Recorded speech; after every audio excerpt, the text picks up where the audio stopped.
Let's look at Robert Kiyosaki. He had two dads, his real dad and his friend's dad. His real dad had a PhD and the other didn't even finish high school. His real dad would say things like, "I can't afford it," and the other would say, "How can I afford it?"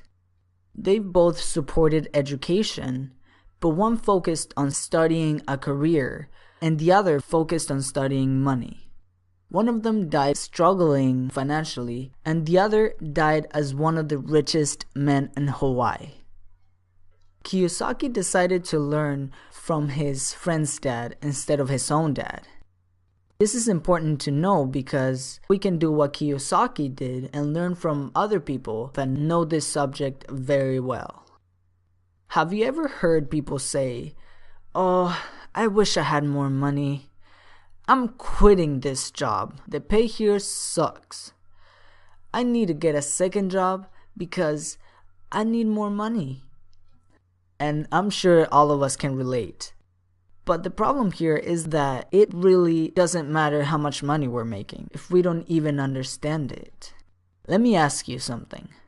What is the first thing you would do if you got a pay raise in your job to $10,000 a month starting today? Would you buy a new car? A new house? Take a trip to Vegas to celebrate? This is actually the reaction most people have. They make more money, so they spend more. Now, I'm sure you're starting to understand that money alone doesn't make you rich. The biggest thing to learn is the difference between an asset and a liability. We are gonna define them in very simple terms. An asset is something that brings money to your pocket. A liability is something that takes money away from your pocket. Just about anything can be an asset or a liability. If you own a house and it takes money out of your pocket, it's a liability. But if you rent out that house and it makes you money, then it's an asset. The difference between the poor, the middle class, and the rich is that the poor have expenses. And I don't mean living expenses, I mean just spending money on stuff. The middle class buy liabilities that they think are assets.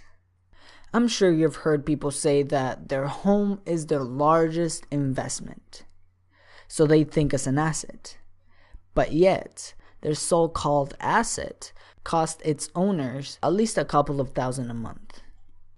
The rich spend their time and money getting assets, which brings more money. They use that money to buy more assets, which brings more money and buy more assets. That's why the rich get richer and the poor middle class stay the same. And it really doesn't matter how much money you're making.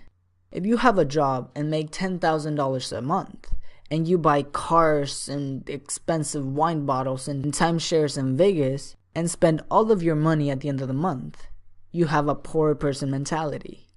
The same goes if you have a $2,000 a month income. You spend only $1,500 and the rest you use to buy assets. Eventually, those assets will bring you more money to buy more assets. And yes, if you keep doing this, you won't be needing your job anymore. Assets can be things like real estate, businesses, paper assets such as stock and bonds, books you've written, or products you've created. A lot of people are gonna say, well, what if I lose my money building like a product or a business? And it's a valid point. There is risk to be taken. But they don't say the same thing when they go and buy their big ass flat screen TVs or a new car or even all the money they spend on buying junk food. See, I'd rather spend my money creating something that I'm passionate about and has the potential of becoming an asset than on stuff that I don't need. And even if I lose my money, the experience and knowledge I get from building those things, it's incredibly valuable. Much more valuable than sitting on the couch keeping up with the Kardashians. Let me give you a little tax history. You know the Robin Hood story, right? The guy that takes from the rich and gives to the poor? Yeah, that guy. Well, a long time ago, in England and America, there were no taxes.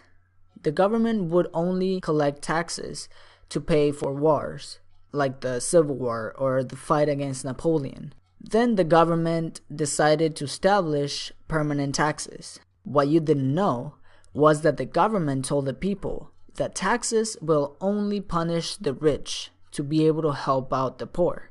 So everyone captivated by the Robin Hood ideal voted for this law and it became constitutionally legal. But the government's appetite for money grew so much, they started taxing everyone, including the middle class and the poor. And the rich, well, they were too smart for this. They found loopholes to keep their hard-earned money. This is why Warren Buffett is so proud to say that his tax rate is lower than his secretary's tax rate. Corporations.